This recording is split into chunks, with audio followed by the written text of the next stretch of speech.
Juracy Faria, bicho da seda. Faz de conta que todo poeta é meio bicho da seda. Faz de conta que toda palavra é folha de amora. Faz de conta que todo verso é trama amorosa. Faz de conta que todo amor é casulo de pura seda. Faz de conta que toda seda pura veste de ternura a poesia. Faz de conta que toda poesia é meio bicho da palavra. Faz de conta que todo bicho da palavra é namorado dos poetas. Por isso, todo poeta fia poesia e nem se dá conta de que é meio bicho de seda. Lindo! Bom, um sarau é uma reunião de grupos de amigos para discutir sobre poesias, canções, literatura. E o São José e seus lugares de hoje está aqui no Bosque dos Eucaliptos, na zona sul da cidade, reunido com um grupo de amigas para participar de um sarau. E eu te convido agora para uma viagem sobre esse mundo de literatura, poesias, conhecimento. Vamos lá? As reuniões acontecem na parte da tarde ou no início da noite. Evento bastante comum no século XIX, o sarau vem ganhando cada vez mais adeptos por seu caráter de inovação e descontração. Em São José dos Campos, essa prática é uma expressão cultural presente na vida de algumas pessoas que são apaixonadas por literatura. Em uma casa na zona sul da cidade, encontramos essas mulheres que se reúnem sempre para esse tipo de atividade. Você é seda leve, que jamais se rasga. É canção de ninar, que adoça a casa. É o abraço calmo na presença do choro. É o bálsamo, a luz, o consolo. Você é todos os sorrisos prontos e servidos na mesa do jantar. É o exemplo, a oração, a lei, o altar. Você é tão cheia de graça que às vezes sinto vontade de lhe pegar no colo e lhe chamar de minha Santa Maria. Que lindo! Quando a casa dorme. Quando a casa dorme, abro meus armários, solto meus sentidos, visto meus medos, minhas agonias, bebo meu choro, vivo meus instintos.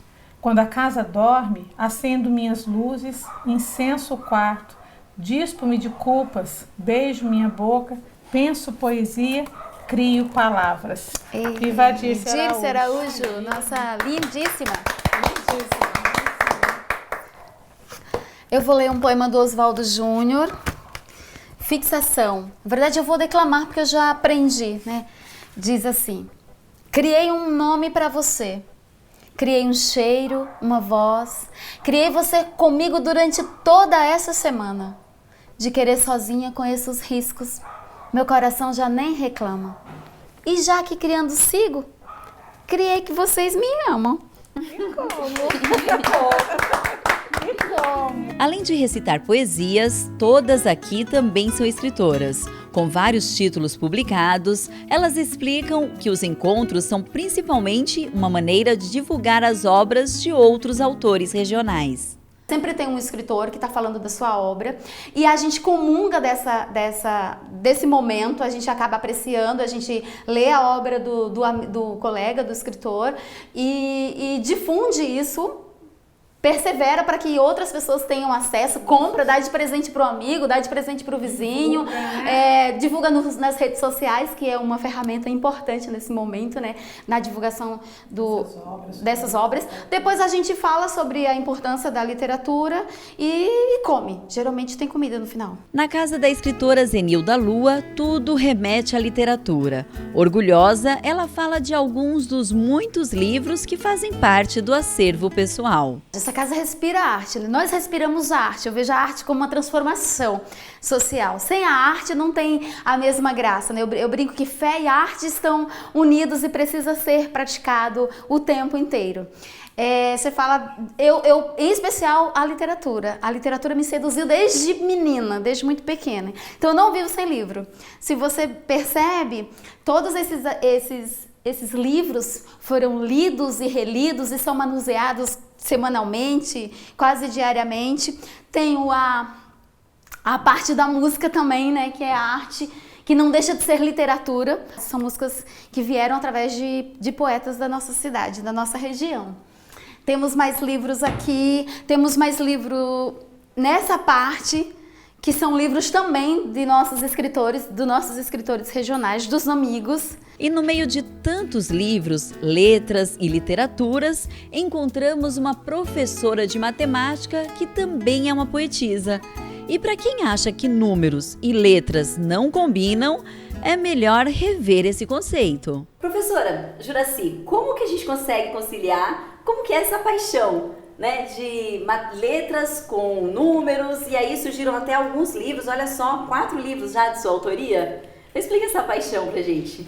Bom, é uma equação que eu comecei a desenvolver na infância com os professores do Grupo Escolar Miguel Pereira, né, que me incentivaram muito lá em São José do Barreiro, minhas raízes no Vale Histórico, me incentivaram muito a leitura, a escrita. E, de modo especial, um professor do antigo ginásio que nos tornou leitores. Então, nunca, apesar de gostar muito de matemática, de ter uma aptidão muito acentuada para a matemática, a leitura me acompanhou desde muito pequena. E na faculdade eu já mostrava sinais de que seria uma poetisa. Por quê? Os meus cadernos de cálculo, né, das teorias, eu só escrevia no lado direito da folha. O lado esquerdo eu nunca escrevia, eu sempre deixava em branco, porque quando o professor estava colocando uma equação, resolvendo um problema, às vezes vinha a poesia. E aí eu escrevia esses poemas no outro lado. Então os meus cadernos ninguém podia emprestar, eu não gostava de emprestar para tirar xerox, nada, porque tinham coisas muito pessoais ali, né? Como diz uma amiga que eu amo muito, a dona Ruth Botelho Guimarães, poesia é o segredo da alma, né? A historiadora e pesquisadora de manifestações culturais Sônia Gabriel passa para os livros as experiências vivenciadas no dia a dia da profissão. Como historiadora, eu não tenho como fugir, né, dessa matéria-prima que me alimenta. Então, as histórias que as pessoas me contam são o que fez com que nascessem tantos livros. Então, para mim, elas são o meu ponto de referência para começar a escrever, né? Zenilda Lua e Juracy também fizeram questão de destacar quais são as inspirações que servem de estímulo na hora de elaborar um livro. A vivência das pessoas me inspiram. E o cotidiano em geral me inspira.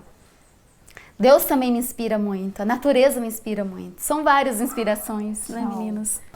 Estar em Deus, no silêncio de Deus, na natureza, prestar atenção nas coisas mais simples, um andar de uma formiga carregando uma folha 1000 vezes maior que o peso dela, uma flor que está abrindo, uma árvore que está florescendo. Todas essas coisas, elas me inspiram muito. Entre tantos livros, a conversa segue a todo vapor em mais esse dia de sarau. Mas será que no meio de tantas boas literaturas, elas ainda conseguem destacar alguns autores como favoritos? O autor da minha preferência, a verdade, é a Bíblia. Meu primeiro autor, esse livro é a minha base, é a minha espada. E depois da Bíblia, eu tenho a Adélia Prado como referência de poeta, mas eu tenho todas essas meninas, né? Eu tenho uma paixão muito grande pela Ruth Guimarães, né? Que além de ser minha autora preferida, foi uma pessoa que me ensinou muito, foi uma mentora mesmo, aprendi muito com ela, por isso o livro No Quintal da Bruxa tem esse nome, é uma homenagem a ela, né? Ela era a bruxa do Vale do Paraíba, uma mulher fantástica. E gosto muito do Saramago. A escritura do Saramago, para mim, é lição de casa mesmo. Eu leio para aprender, né? Para tentar aprender alguma coisa. Eu adoro Malbataan. Publicou 128 livros, leio, releio. E um poeta indiano, Rabindranath Tagore, é o grande poeta místico.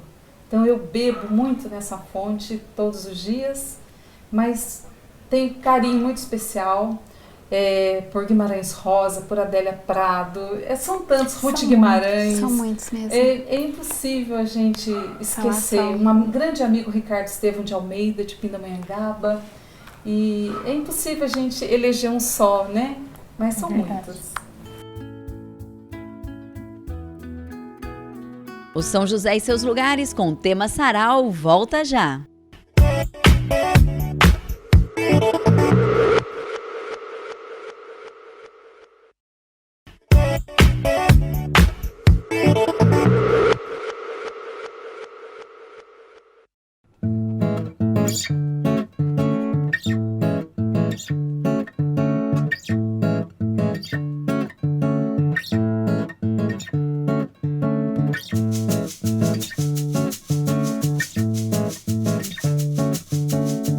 gosto muito da poesia concreta, né? Então eu vou falar um aqui para demonstrar essa minha afinidade com a poesia concreta. Quem são canção? Quem canção? São quem? Quem são a quem? Canção? Quem são canção? Quem canção? São quem? Quem são a quem? Canção. São. Som. São.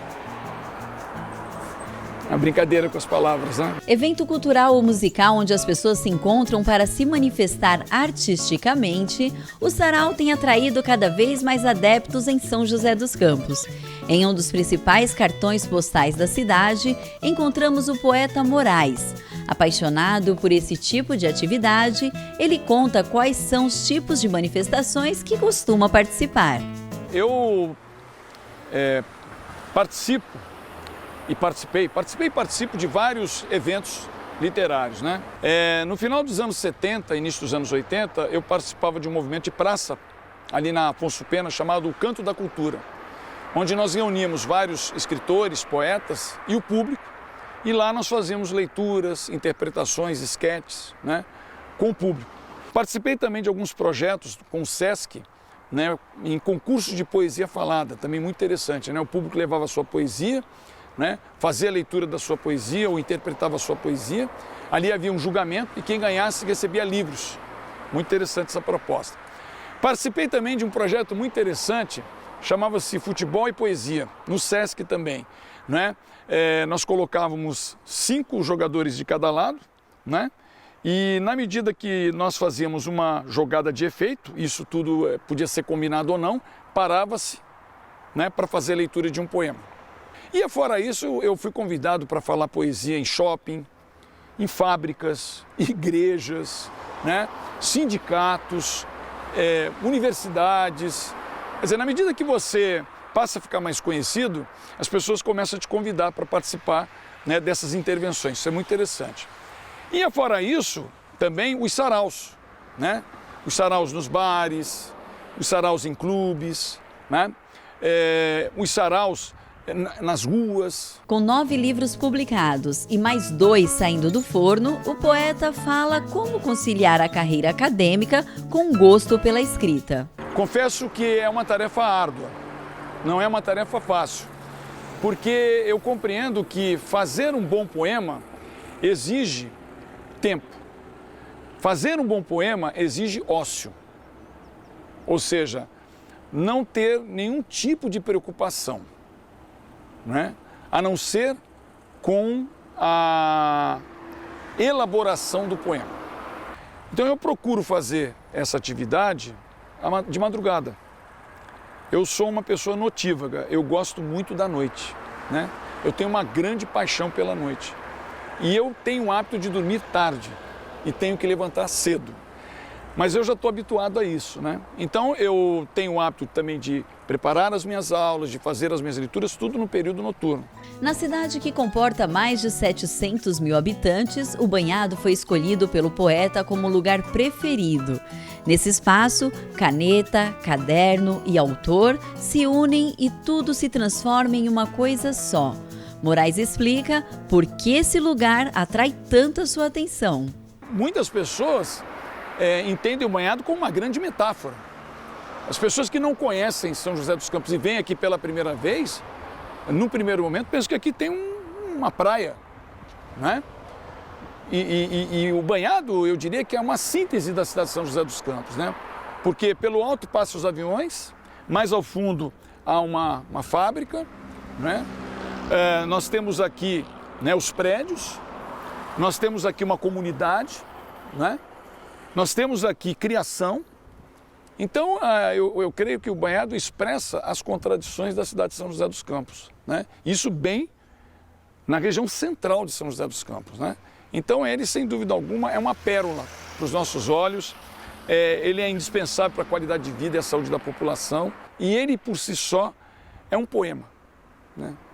Não haveria nem necessidade de escrever sobre ele, porque ele, por si só, se resume né, como uma obra-prima da natureza, uma obra de arte da natureza. E já que o assunto é o local considerado por muitos joseenses um dos mais bonitos do município, nada mais justo do que uma expressão poética para o nosso banhado. Banhado. O banhado adormecido é solidão que alimenta o curso dos ventos, ruminando o tempo. Quer dizer, então o banhado rumina o tempo, né? O tempo passa, mas ele continua resistindo, ele continua ruminando o tempo, né? Essa é a leitura que eu faço dele. Além de um prazer pessoal, o hábito de ler e escrever, em alguns casos, torna-se ferramenta e projeto para ajudar outras pessoas. De volta ao sarau, no bairro Bosque dos Eucaliptos, a historiadora Sônia Gabriel conta pra gente um projeto realizado em uma escola na zona norte de São José. Os poemas que foram elaborados pelos alunos foram publicados em um livro.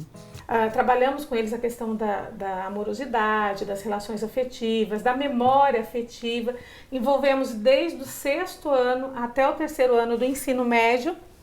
Achamos que os maiores talvez não se interessassem, mas se interessaram, e foi assim um espetáculo, porque durante alguns meses os professores iam recebendo poesias pelos corredores da escola, os alunos todos querendo participar. Fizemos um trabalho pedagógico, obviamente, né, em cima desse processo, foram selecionados os melhores textos e daí nasceu o Palavras que Moram em Nós, que é resultado do trabalho, né, de toda a equipe de professores e da equipe gestora da Escola Rui Dória, né? É um orgulho pra gente. E ainda tem muita conversa, expressão de artes e poesias. O São José e seus lugares volta já.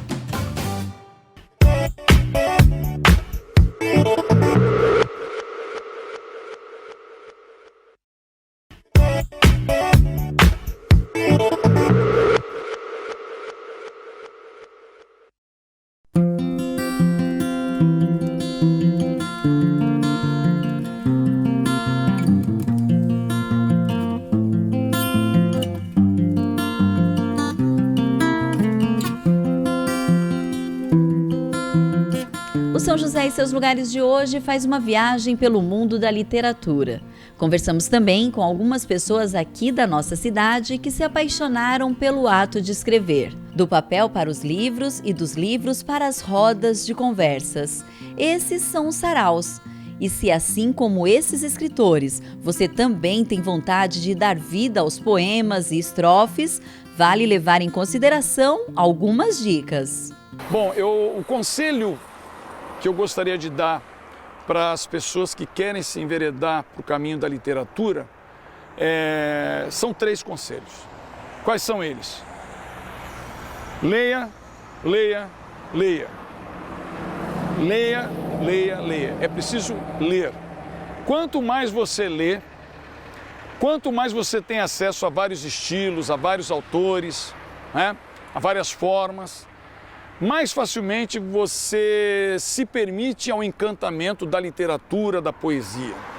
A leitura te permite ter uma visão mais transparente, mais ampla, mais horizontal de tudo, né? E você passa, sem dúvida alguma, a ser outra pessoa com essa bagagem de leitura.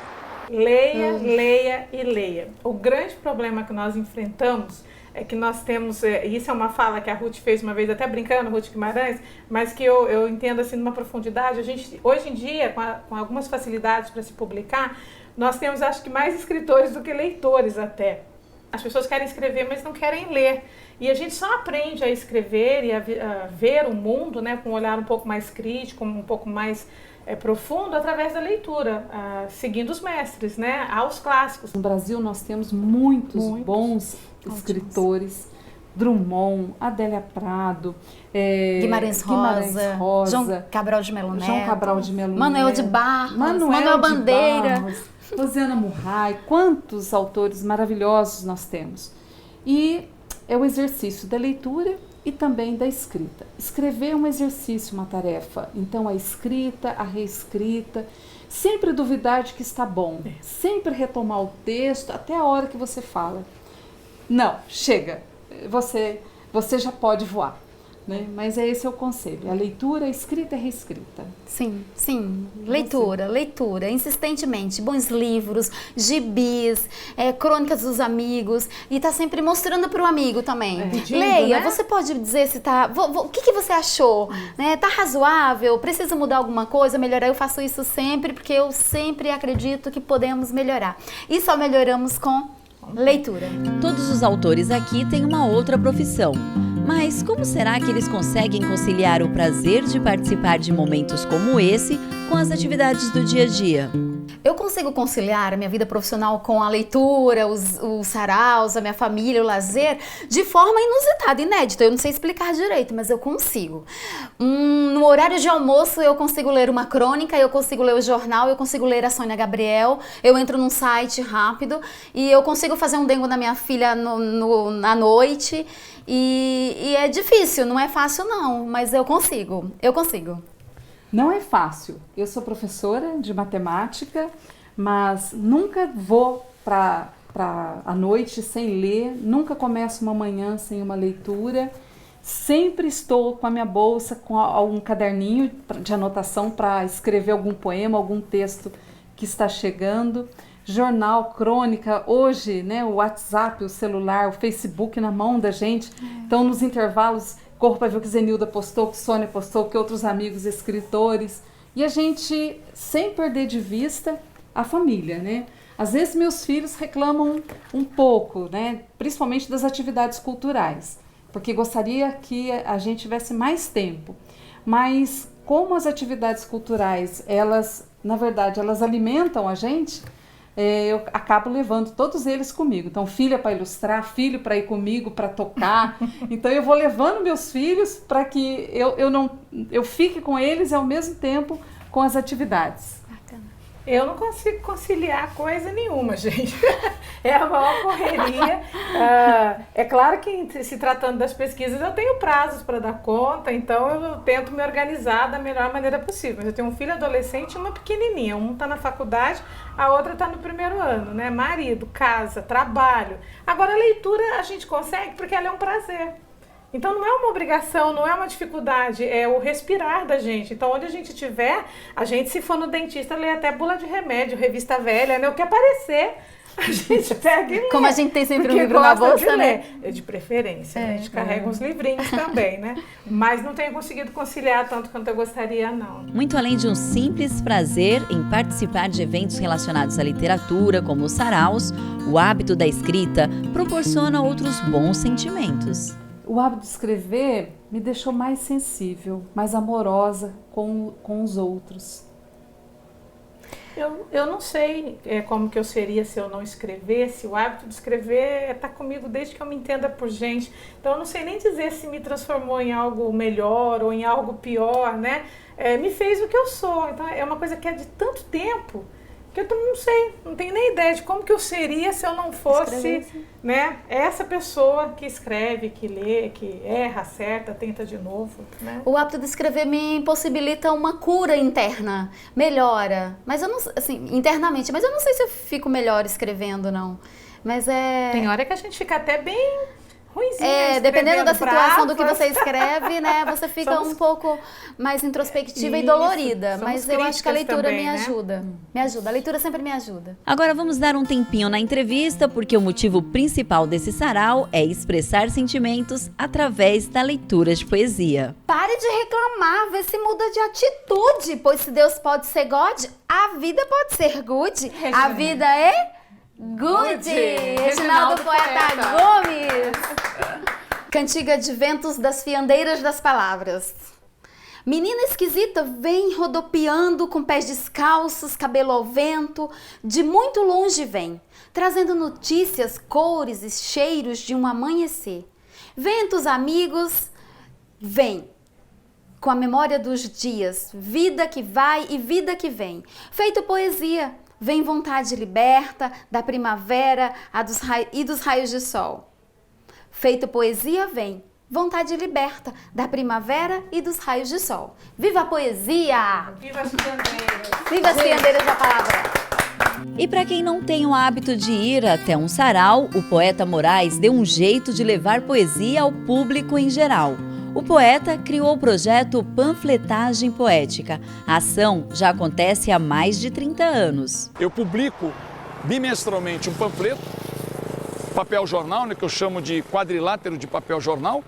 Eles são distribuídos gratuitamente, né? Não cobra absolutamente nada, né? E eu faço uma média assim de 2.000 panfletos por mês, a cada bimestre, né? E distribuo nas escolas, distribuo nas ruas, praças. Meu objetivo com o panfleto, a estratégia que eu encontrei foi justamente essa, para popularizar a poesia, ou seja, aproximar o público do poeta e da poesia também. Essa é a proposta e deu certo.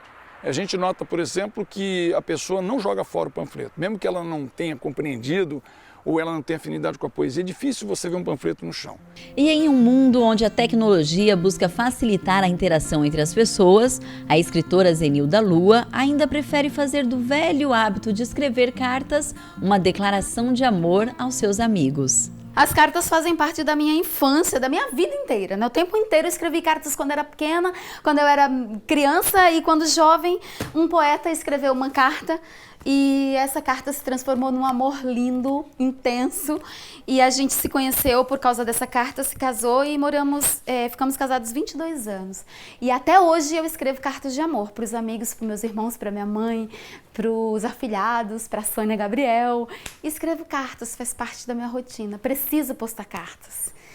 E depois de acompanhar essas expressões artísticas, surgiu em você a vontade de participar de um sarau? Fica a dica de quem conhece bem do assunto. Participar de sarau é inspirador, é transformador, é sagrado. Participar de sarau é você se renovar enquanto leitor e enquanto escritor. É encontrar com seus amigos, é encontrar com novos autores, permitir inspirações novas. Faz parte do processo criativo mesmo de quem quer escrever, né? Participar de sarau é cirandar, ir para festa, se alegrar. Poesia é tudo, tudo de bom. Ser poeta é estar atento a tudo, não deixar passar absolutamente nada, né? Estar em estado de alerta geral e disponibilizar a sua sensibilidade para isso. Isso é ser poeta, do meu ponto de vista. E se você tiver alguma sugestão para o São José e seus lugares, manda um e-mail pra gente. Até o próximo programa!